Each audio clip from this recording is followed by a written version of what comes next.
बटी मिठाई। ए जी खुशी से हर्षित भइल सबके मानवा। आजू हटे हमारा बाबू के जन्म दिनवा।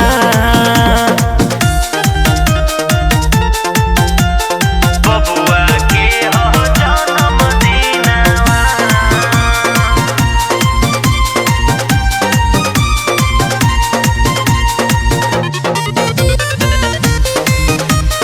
बबुआ के हो जन्म दिनवा।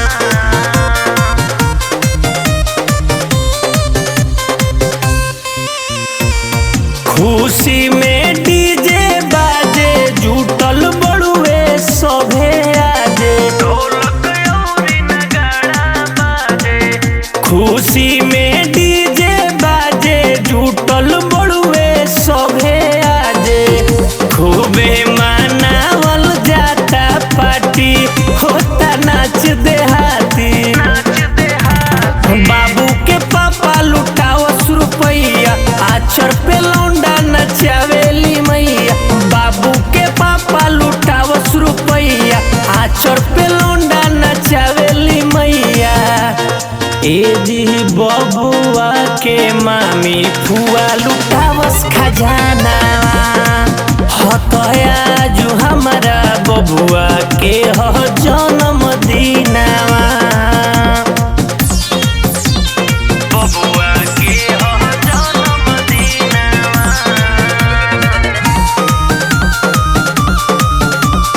जन्म दिनवा। साल भर में एक बेरी आवे ई पावन दिनवा हो। आवेला पावन ई दिनवा हो। साल भर में एक बेरी आवे ई पावन सुदिनवा हो। रहे ना खुशी के ठिकाना बाजे सोनुआ के गाना। नाना प्रकार के बनल व्यंजन पूरा ग्रुप संगे अइले शशि रंजन। नाना प्रकार के बनल व्यंजन छोटे बड़े सबे करता मनोरंजन। ए जी नाना या बाबा बाटे ने गो पीछे अंगनावा। हतया जो हमारा बबुआ के हो जन्म